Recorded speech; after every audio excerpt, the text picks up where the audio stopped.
त्यांचं आधीचं घर हे होतं आणि इथेच बसून त्या USA वगैरेच्या क्लायंट म्हणजे इंटरनॅशनल क्लायंटसोबत मीटिंग घ्यायच्या आणि त्याच्यातनं पैसा कमवून त्यांनी आत्ताच स्वतःचं घर बांधलंय. ते असं आहे. त्यांचं आधीचं घर असं होतं, आत्ताचं असं आहे.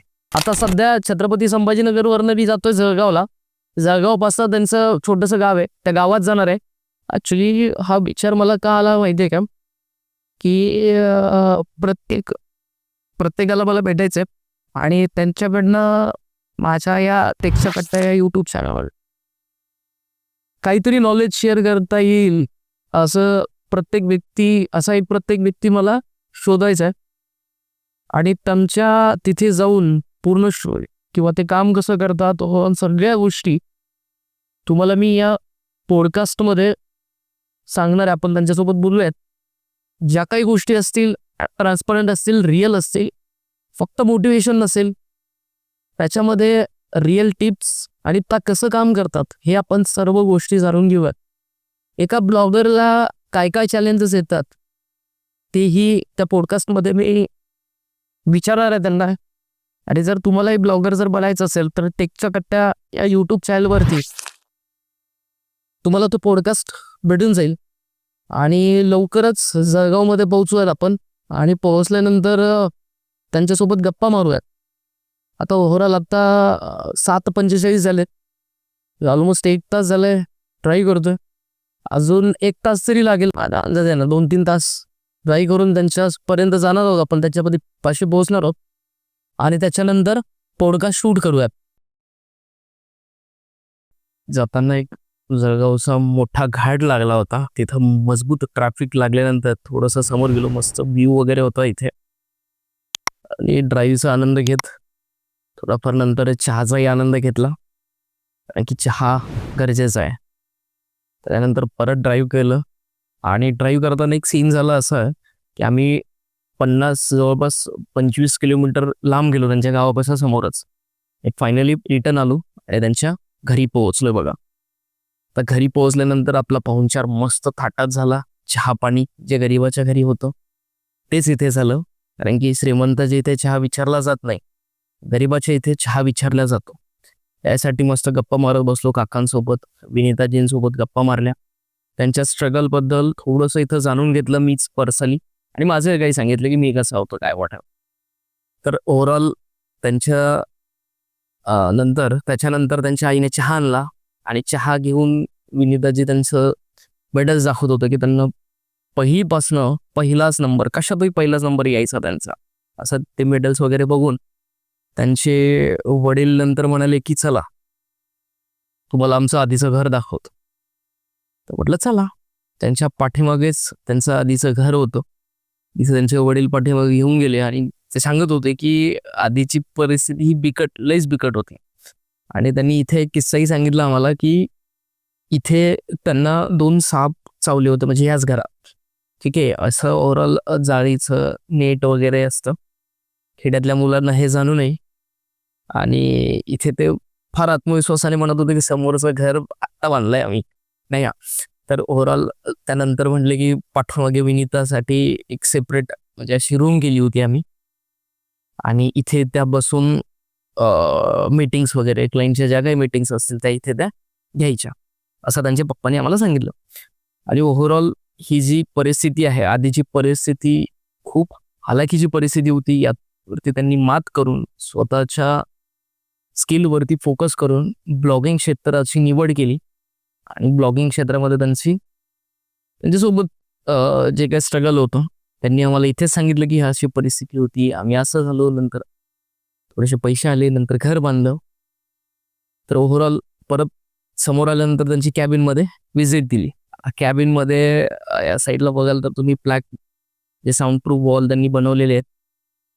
मला माझी आधीची आठवण झाली की मी अशीच 6x6ची रूम मी माझ्या शेतात बनवली होती, हे त्यांना मी सांगत होतं तिथं नाही. आणि एक छोटासा सेटअप त्यांनी स्वतःसाठी बनवलेला आहे आणि ते पण एका खेडेगावात. तर ही खूप महत्त्वाची गोष्ट आहे. त्या इथं सांगत होते की गावातले लोक येतात आणि इथे म्हणतात की तुम्ही फॉर्म वगैरे काही भरून देता का, इमा वगैरे काढून देता का, पैसे काढून देता का. पण ओव्हरऑल त्यांचा सेटअप एकदम मजबूत वाटला, एकदम छान, सिम्पल आणि सोबर आहे. इथेच त्या व्हिडिओ शूट करतात. आता नंतर त्याच्याच नंतर आम्ही त्यांच्या घरातनं निघालो. त्यांच्या गावापासून थोडंसं लांब एक देवस्थान आहे, तिथे म्हटलं आपण शूट करूयात असं आमचं नियोजन झालं. आता नियोजन झालं तर तिथे एक मस्त नदी होती. म्हटलं पॉडकास्ट आत्तापर्यंत नदीवरती कोणीच घेतलेला नाही आहे, ब्लॉगिंगचा आहे, टेक स्किलचा, पण आपण नदीवरती पॉडकास्ट घेऊया. नदीवरती पॉडकास्ट आमचं घ्यायचं ठरलं आणि कॅमेरा वगैरे सेट करताना म्हणजे पहिल्यांदाच सेट करत होतो, जास्त काही आयडिया नव्हती, पण एक्सपेरिमेंटमधनं मी आत्तापर्यंत शिकत आलो. Let's do it. आणि स्वतःवरती कॉन्फिडन्स आहे, मी करू शकतो. आणि इथे आम्ही सेटअप ओव्हरऑल लावून दिला आणि व्हिडिओला सुरुवात केली. इथे त्यांनी ब्लॉगिंग जर्नीबद्दल कसं स्टार्ट करायचं, त्यांना काय प्रॉब्लेम आले, सगळं इथे नदीवरती एकदम निवांत, रिफ्रेश आणि एनर्जेटिक, म्हणजे फार भारी वाटत होतं शूट करतानाही. आणि लोकेशन तर एकदम मजबूत होतं. असा पॉडकास्ट पहिल्यांदाच झालाय. हा पॉडकास्ट शूट करताना फार मजा आली. इथे तर आम्ही अर्धा एक तास शूट केलं आणि नंतर परत दुसऱ्या ठिकाणी म्हणले अजून शूट घेऊयात. तर शूट घेण्यासाठी परत थोडंसं त्यांच्या देवस्थानावरती आलो. तिथे नदीपासून थोडंसं लांब अंतर होतं.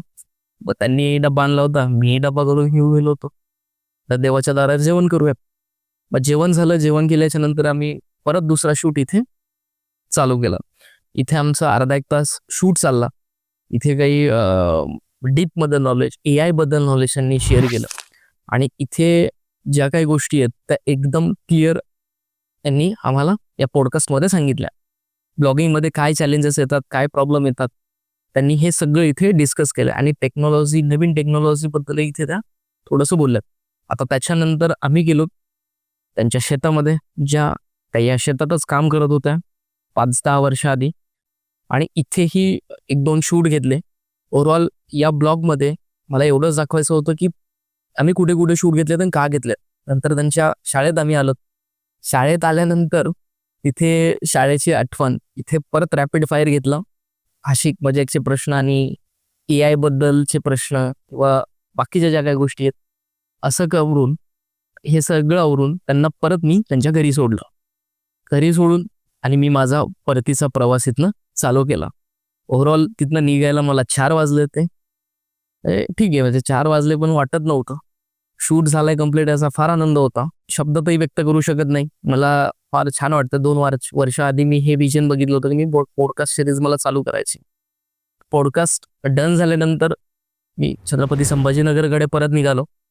आणि वाटात परत मजबूत ट्रॅफिक लागलं. कुठं? घाटात ट्रॅफिक लागलं की म्हणजे परत वेळ गेला तिथे. आणि ट्रॅफिकचा आनंद घेत, म्हणजे आता हा आनंद मी सिग्नलवरचा तर नेहमीच घेतो, पण अशा ट्रॅफिकवरचा डोंगरातल्या मला गाडी चालवायला फार आनंद वाटतो. तर ओव्हरऑल या ब्लॉगमध्ये तुम्ही भरपूर गोष्टी म्हणजे ज्या दाखवल्या, त्या पॉडकास्ट, संपूर्ण पॉडकास्ट तुम्हाला जर बघायचं असेल तर टेकचा कट्टा या यूट्यूब चॅनलवरती तुम्ही पाहू शकता. आणि फायनली अंधारच पडलाय बघा. सकाळी 6 वाजता निघालो होतो घरातनं, संध्याकाळी डायरेक्ट 9च वाजले. तुम्हाला जर ग्राफिक डिझायनिंग, व्हिडिओ एडिटिंगचे ई-बुक्स हवे असतील तर तुम्हाला book.pkandred.in या वेबसाईटवरती ते मिळतील. किंवा हा QR कोड जरी तुम्ही स्कॅन केलात तरी तुम्हाला बुक तिथे मिळतील. हवं असेल तर आजच बुक बाय करा.